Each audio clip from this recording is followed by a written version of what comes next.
ألف لام را كتاب أنزلناه إليك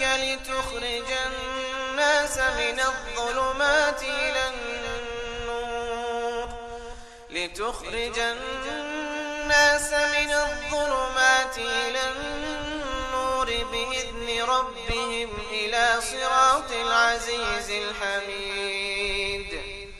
الله الذي له ما في السماوات وما في الأرض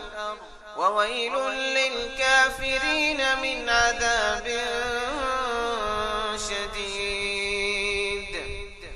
الذين يستحبون الحياة الدنيا على الآخرة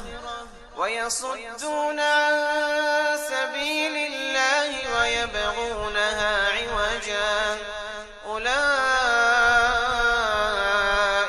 في ضلال بعيد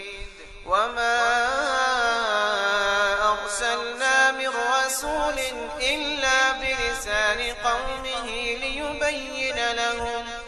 فيضل الله من يشاء ويهدي من يشاء وهو العزيز الحكيم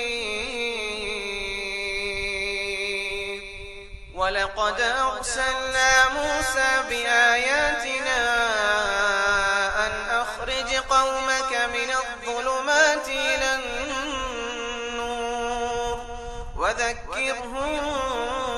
بأيام الله إن في ذلك لآيات لكل صبار شكور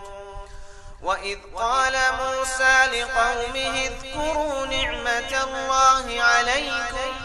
إذ أنجاكم من آل فرعون يسومونكم سوء العذاب ويذبحون أبناءكم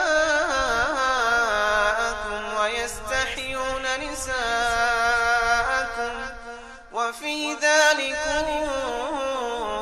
بلاء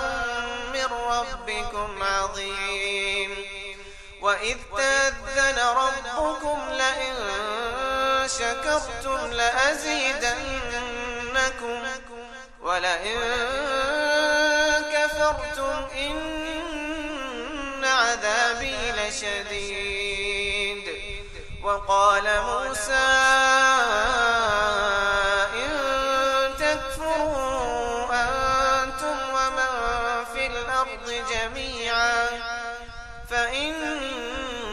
الله لغني حميد ألم يأتكم نبأ الذين